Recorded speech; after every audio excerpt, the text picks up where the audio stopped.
Hello lovely peoples, welcome back. അപ്പോൾ Wadi ദർബാറിൽ നിന്ന് ഞങ്ങൾ നേരെ വിട്ടത് ഗ്രാവിറ്റി ഹില്ലിലാണ്. Anti gravity point in Salalah എന്ന് പറയും. അപ്പോൾ അങ്ങോട്ട് പോണ വഴിയിൽ ഇതുപോലെ റോഡിൻ്റെ അരികിൽ കുറേ നിരപ്പായ സ്ഥലങ്ങളാണ് കേട്ടോ. അപ്പോൾ ഒരു സ്ഥലത്ത് എത്തിയപ്പോൾ ഇങ്ങനെ ഒരു ഭയങ്കര അകലായിട്ടൊരു വണ്ടി പാർക്ക് ചെയ്തിട്ടിരിക്കുന്നുണ്ട്. അപ്പോൾ ഞങ്ങൾ അവിടേക്ക് ഞാൻ പറഞ്ഞു ഒന്ന് പോയി നോക്കാമെന്ന് പറഞ്ഞപ്പോൾ നിരീഷ് അങ്ങോട്ട് വണ്ടി എടുത്തു. കുറച്ചങ്ങോട്ട് പോകണമായിരുന്നു. പോയി ഇങ്ങ് അറ്റെത്തിയപ്പോൾ എന്താ അപ്പുറം ബീച്ച്, നല്ല അടിപൊളി വ്യൂ ആയിരുന്നു കേട്ടോ. അപ്പോൾ അവിടെ ആ ഒരു വണ്ടി മാത്രം അവർ ആ അറ്റത്ത് ഇങ്ങനെ പാർക്ക് ചെയ്തിട്ടിട്ട് അവിടെ ഫാമിലി പിള്ളേരൊക്കെ ആയിട്ട് മേശയും ടേബിളൊക്കെ ഇട്ട് ഫുഡൊക്കെ അടിച്ച് ഫാമിലി ടൈം സ്പെൻഡ് ചെയ്യുന്നു. എന്ത് രസമാണെന്നറിയോ, ഭയങ്കര നല്ല വ്യൂ ആയിരുന്നു അവിടെ. നല്ല കാറ്റും തിരമാലകളുടെ സൗണ്ടും ഒക്കെ ആയിട്ട്. അപ്പം ഞങ്ങളവിടെ വണ്ടി ഇട്ടിട്ട് കുറച്ച് നേരം അവിടെ ഇരുന്നു. ഞാനും കുറച്ച് നേരം അവിടെ ടൈം സ്പെൻഡ് ചെയ്തു. കുറച്ചങ്ങോട്ട് താഴത്തോട്ട് ഇറങ്ങി സേഫ് സ്ഥലം വരെ ഭാഗം വരെ ഞാനും അങ്ങോട്ട് ഇറങ്ങി കുറച്ച് നേരം ബീച്ച് ഇങ്ങനെ നോക്കി നിന്നു. ആ തിരകളുടെ സൗണ്ടും, നല്ല വലിയ വലിയ തിരകളായിരുന്നു. തിരകളിങ്ങനെ പാറപ്പുറത്ത് വന്ന് അടിക്കണ സൗണ്ടും, അയ്യോ നല്ല രസമായിരുന്നു കേട്ടോ. കാറ്റും നല്ല അടിപൊളി വ്യൂ ആയിരുന്നു. ശരിക്കും ഇത്രയും ഞാൻ പ്രതീക്ഷിച്ചില്ല. ജസ്റ്റ് എനിക്കൊന്ന് തോന്നി, ഞാൻ നിരീക്ഷിനോട് പറഞ്ഞു ഒന്ന് അങ്ങോട്ട് വണ്ടി എടുത്ത് നോക്കാമെന്ന്.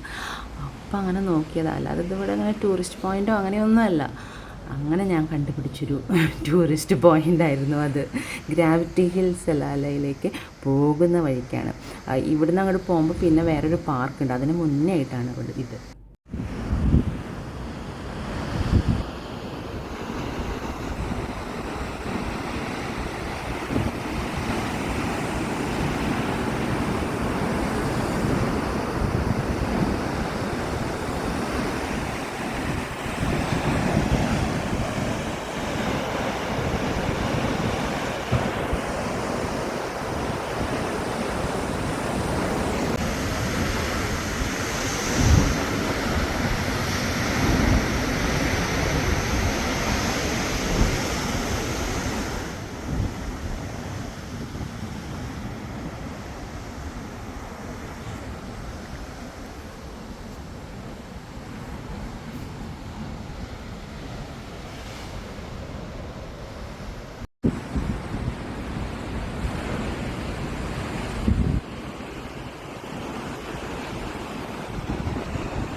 എന്നിട്ട് പിന്നെ ഞങ്ങൾ അവിടുന്ന് വണ്ടി എടുത്ത് പോന്നു. അപ്പോൾ അങ്ങനെ വരുന്ന വഴിക്കാണ് ഇവിടെ ഈ ഒരു ബീച്ച് വ്യൂ ഉള്ള ഒരു പാർക്ക് കണ്ടത്. അവിടെ അങ്ങനെ ആൾക്കാരൊന്നും ഉണ്ടായിരുന്നില്ല.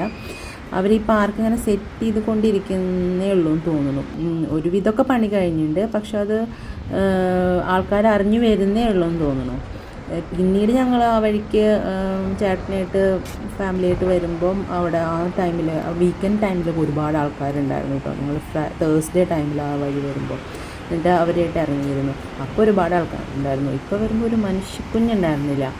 ഞങ്ങൾ ബാത്റൂം ഉണ്ടോ എന്നും കൂടി നോക്കാൻ വേണ്ടിയിട്ട് ഇറങ്ങിയതാണ്. അവിടുന്ന് നല്ലൊരു വ്യൂ ആയിരുന്നു. ഞങ്ങളിത് ആ അറ്റത്താന്ന് തോന്നുന്നു പോയി നിന്നിരുന്നത്, നേരത്തെ ആ ഒരു പോയിൻ്റ്. അതിൻ്റെ അപ്പുറമായിരുന്നോ എന്നൊരു ഡൗട്ടുണ്ട്. ഇവിടുന്ന് നല്ലൊരു വ്യൂ ആയിരുന്നു. ബീച്ചിൻ്റെയും കാറ്റും പിന്നെ ചാറ്റൽ മഴയും ഉണ്ടായിരുന്നു. അപ്പോൾ നല്ല രസമായിരുന്നു ഇവിടെ ഇങ്ങനെ നിൽക്കാനായിട്ട്. ആ കാറ്റ് നമ്മുടെ മുഖത്തോട്ട് ഇങ്ങനെ അടിക്കുക, ചാറ്റൽ മഴ പെയ്യുക, പിന്നെ തിരകളുടെ സൗണ്ട്, നല്ല സുഖമായിരുന്നു. എന്താ പറയുക, ഒരു മെഡിറ്റേറ്റിംഗ് ഫീലായിരുന്നു. അവിടെ ഇങ്ങനെ കണ്ണടച്ച് നിൽക്കാനും നല്ല രസമായിരുന്നു. കുറച്ച് നേരം ഞങ്ങളവിടെ നിന്ന് ടൈം സ്പെൻഡ് ചെയ്തു. പിന്നെ കുഞ്ഞാറ്റ കുറച്ച് നേരം പാർക്കിൽ കളിച്ചു. അപ്പം അടിപൊളിയായിരുന്നു. ഇതൊക്കെ കണ്ടില്ല, അവിടെ ഒരു വണ്ടി നിർത്തിയിട്ടിരിക്കുന്ന ആ ഭാഗത്ത് തന്നെയാണെന്ന് തോന്നുന്നു ഞങ്ങളും നേരത്തെ പോയ പോയിൻറ്റും അവിടെയായിരുന്നു എന്ന് തോന്നുന്നു. എന്നിട്ട് പിന്നെ അവിടെ നിന്ന് തിരിച്ച് ഞങ്ങൾ ഇറങ്ങി.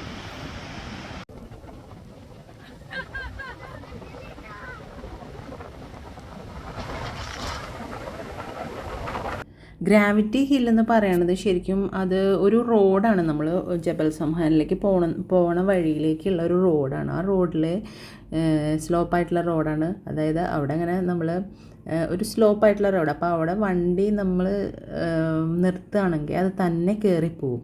ഞങ്ങളത് വീഡിയോ ഒന്നും എടുത്തില്ല, ഞങ്ങൾ ട്രൈ ചെയ്ത് നോക്കി വണ്ടിയിൽ ഇരുന്നിട്ട് തന്നെ. അപ്പോൾ അവിടെ നല്ല വണ്ടികളിങ്ങനെ ക്യൂ ആയിട്ട് നിൽക്കുകയായിരുന്നു. അപ്പോൾ വീഡിയോ എടുക്കാനൊന്നും നിന്നില്ല.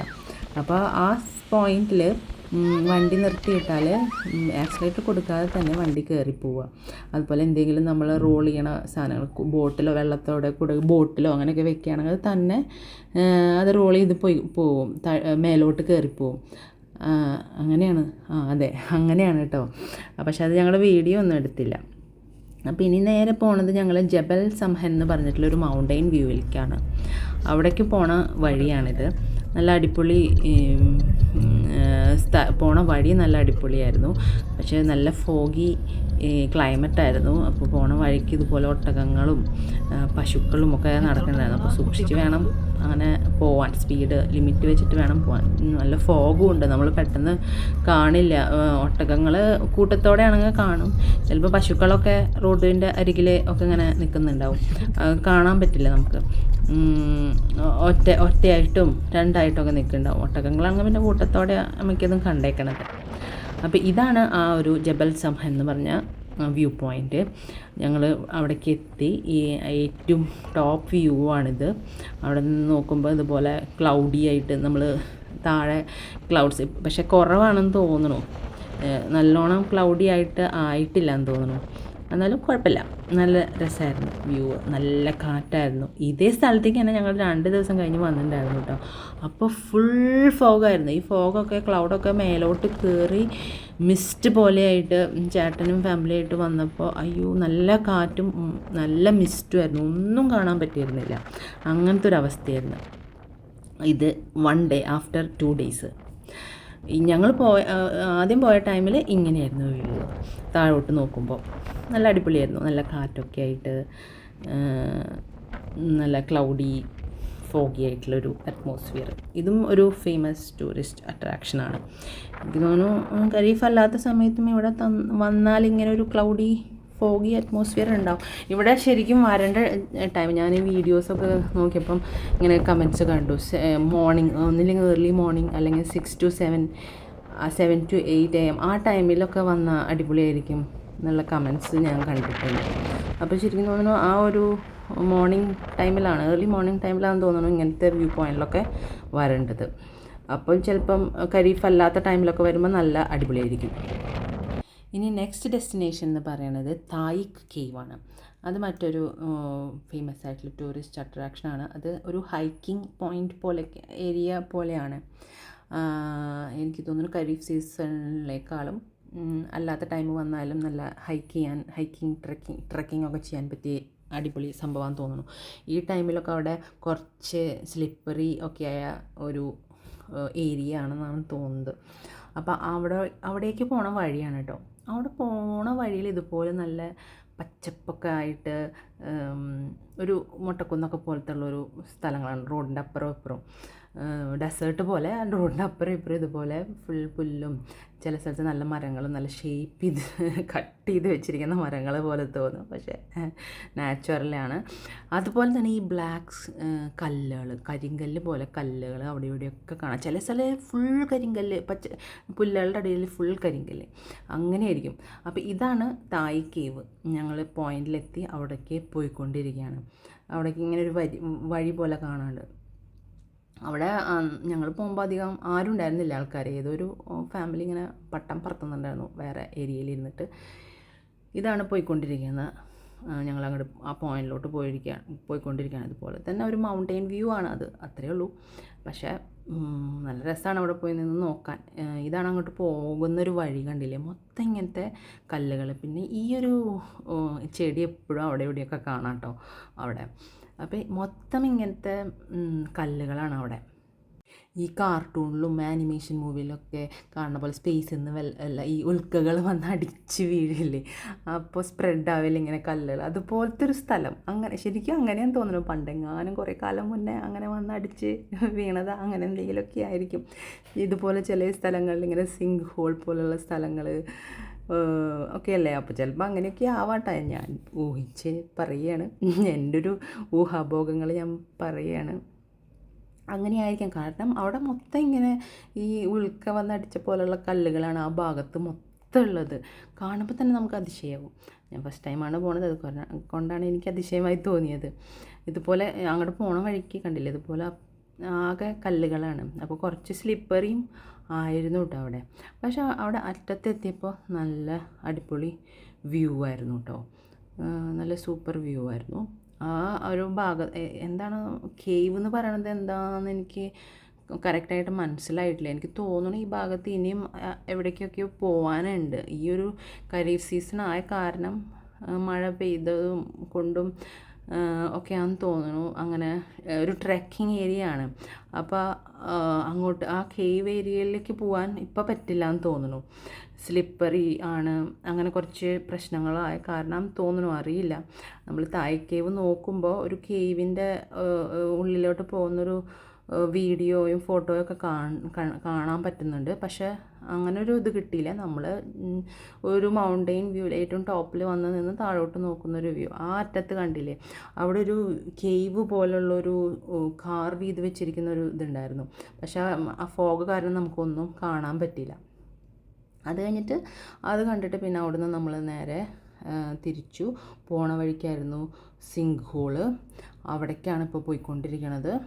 അതവിടെ അടുത്ത് തന്നെയായിരുന്നു. അപ്പോൾ നമ്മൾ ബോർഡ് കണ്ടപ്പോൾ അങ്ങോട്ട് തിരിഞ്ഞ് പോയി നോക്കിയതാണ്. പക്ഷേ സിങ്ക് ഹോളിൽ വലിയ കാര്യമായിട്ടൊന്നും കാണാനില്ല. സിങ്ക് ഹോളും ഈ പറഞ്ഞ പോലെ എനിക്ക് തോന്നുന്നു സമ്മർ ഖരീഫ് അല്ലാത്ത സമയത്ത് വന്നാലായിരിക്കും കാണാൻ അടിപൊളി തോന്നുന്നത്. ഇപ്പം ഞങ്ങൾ പോയി നോക്കിയപ്പോൾ ഫുൾ ചെടികളും മരങ്ങളും ഒക്കെ ആയിട്ട് ഒന്നും അങ്ങനെ കാണാൻ പറ്റിയിരുന്നില്ല. ഇത് നമ്മൾ മുകളിൽ നിന്ന് താഴേക്ക് നോക്കുമ്പോൾ ഒരു വലിയൊരു ഗർത്തത്തിൻ്റെ ഉള്ളിൽ ചിലപ്പോൾ വെള്ളം ഉണ്ടാവും തോന്നുന്നു. അങ്ങനെയാണ് പാറകളുമൊക്കെ ആയിട്ട് ഇങ്ങനെ കാർവ് ചെയ്ത് വെച്ചിരിക്കുന്ന പോലെ വലിയൊരു ഗർത്തമായിരിക്കും. അതിൻ്റെ ഉള്ളിൽ വെള്ളം ഉണ്ടാവും തോന്നുന്നു. പക്ഷേ ഇപ്പോൾ ഈ ടൈമിൽ നമ്മൾ അങ്ങോട്ട് നോക്കിയപ്പോൾ ഒന്നും കാണാനുണ്ടായിരുന്നില്ല. ഫുൾ മരങ്ങളും ചെടികളൊക്കെ ആയിട്ടായിരുന്നു. ഇവിടം വരെ പോകാൻ പറ്റിയുള്ളൂ. പിന്നെ ഇവിടെ നിന്നിട്ട് അങ്ങോട്ട് നോക്കുകയാണ്. അവിടെയാണെങ്കിൽ ആകെ ഈ പുളിമരത്തിൻ്റെ ഇല വീണ ആകെ ചളിവിളിയായിട്ട് കിടക്കുമായിരുന്നു. താഴോട്ട് നോക്കിയപ്പോൾ ഇത് കണ്ടില്ലേ, ഒന്നും കാര്യമായിട്ട് കാണാൻ പറ്റണില്ല. ആകെ ചെടികളും മരങ്ങളൊക്കെ ആയിട്ട്. പിന്നെ ഇങ്ങനെ താഴോട്ട് വഴി ഇട്ടിട്ടുണ്ട്, പക്ഷേ അങ്ങോട്ട് റെസ്ട്രിക്റ്റഡ് ഏരിയ ആണ് കൊടുത്തിരിക്കുന്നത്. അപ്പോൾ അവിടെ ഇറങ്ങി കണ്ടിട്ട് പിന്നെ വീണ്ടും തിരിച്ചു. അങ്ങനെ തിരിച്ചു പോണ വഴിക്ക് അടുത്ത ഡെസ്റ്റിനേഷൻ എന്ന് പറയണത് ഐൻ ഹഷീർ എന്ന് പറഞ്ഞിട്ടുള്ളതായിരുന്നു. അവിടേക്കാണ് പോയത്. അവിടേക്കാണ് ഈ പോയിക്കൊണ്ടിരിക്കുന്നത്. ഇവിടെ എന്ന് പറയുമ്പോൾ ഒരു സ്വിമ്മിംഗ് പൂൾ പോലുള്ളൊരു ഏരിയ ആണ്. ചില ആൾക്കാരൊക്കെ കുളിക്കാനും വെള്ളത്തിൽ കളിക്കാനൊക്കെ തയ്യാറായിക്കൊണ്ടൊക്കെ വരുന്നൊരു സ്പോട്ടാണ് കേട്ടോ. നല്ല അടിപൊളി ഏരിയ ആണ്. ഒരു ചെറിയ പൂള് പോലുള്ള ഏരിയ, ഒരു നാച്ചുറൽ സ്വിമ്മിംഗ് പൂൾ എന്ന് വേണമെങ്കിൽ പറയാം. അങ്ങനെയാണ് അതിനെ പറയുന്നത്. അത്രയ്ക്കും നല്ല അടിപൊളി ഒരു പൂള് പോലെ ആക്കി വെച്ചിരിക്കുകയാണ്. വെള്ളം ഇങ്ങനെ മേലെ നിന്ന് മലമുകളിൽ നിന്ന് ഇങ്ങനെ ഒഴുകി വരുന്ന വെള്ളത്തിനെ ഇങ്ങനെ സ്റ്റോർ ചെയ്തിട്ട് അതും അവിടുന്ന് ഇങ്ങനെ ഒഴുകി പോകുന്നുണ്ട്. പക്ഷേ ഈ സമയമൊക്കെ ആകുമ്പോൾ ഖരീഫ് സീസണിൻ്റെ ടൈമിൽ നല്ല എന്തൊക്കെയോ മോസ്കിറ്റോടെയൊക്കെ ശല്യം നല്ലോണം ഉണ്ടായിരുന്നു കേട്ടോ. നമ്മൾ അത് കുറച്ച് പ്രിക്കോഷൻസ് എടുത്ത് വേണം ഈ ഖരീഫ് ടൈമിൽ പോകാൻ, അല്ലെങ്കിൽ നല്ല പണി കിട്ടും. അത് അലർജീസ് ഉള്ളവർക്ക് നല്ല പണി കിട്ടും. എനിക്കൊക്കെ പിന്നെ സലാലയിൽ നിന്ന് തിരിച്ച് വീട്ടിലെത്തിയ ശേഷം അലർജി റിയാക്ഷൻസൊക്കെ ഒരുപാടുണ്ടായി. അപ്പോൾ അതറിയണ്ടായിരുന്നില്ല ഇത്രയും കാര്യമാവുന്നുള്ളത്. അപ്പോൾ ഇങ്ങനത്തെയുള്ള സ്ഥലങ്ങളിലൊക്കെ പോകുമ്പോൾ നമ്മൾ റെപ്പലൻറ്റ് ക്രീമും അതിൻ്റേതായ പ്രിക്കോഷൻസൊക്കെ എടുത്തിട്ട് വേണം പോവാൻ. കുട്ടികൾക്കായാലും വലിയവർക്കായാലും. മഴ ഈ സമയമാകുമ്പോൾ നല്ലോണം ഈ മോസ്കിറ്റോ ബൈറ്റിങ്ങിൻ്റെ ശല്യം ഉണ്ടാവും. അപ്പോൾ അത് നല്ല രീതിക്ക് തന്നെ ഞങ്ങൾക്ക് പണി കിട്ടുകയും ചെയ്തു. അപ്പോൾ ആ സെക്കൻഡ് ഡേ ഓഫ് സലാല ഇത്രയും സ്ഥലങ്ങളാണ് ഞങ്ങൾ കവർ ചെയ്തത്. അത് കഴിഞ്ഞിട്ട് ലാസ്റ്റ് ഐൻ ഹഷീർ കഴിഞ്ഞിട്ട് പിന്നെ ഞങ്ങൾ നേരെ സിറ്റിയിലോട്ട് വിട്ടു, ഞങ്ങളുടെ റൂമിലോട്ട് പോയി. അപ്പോൾ അത്രയേ ഉള്ളൂ. ബായ്.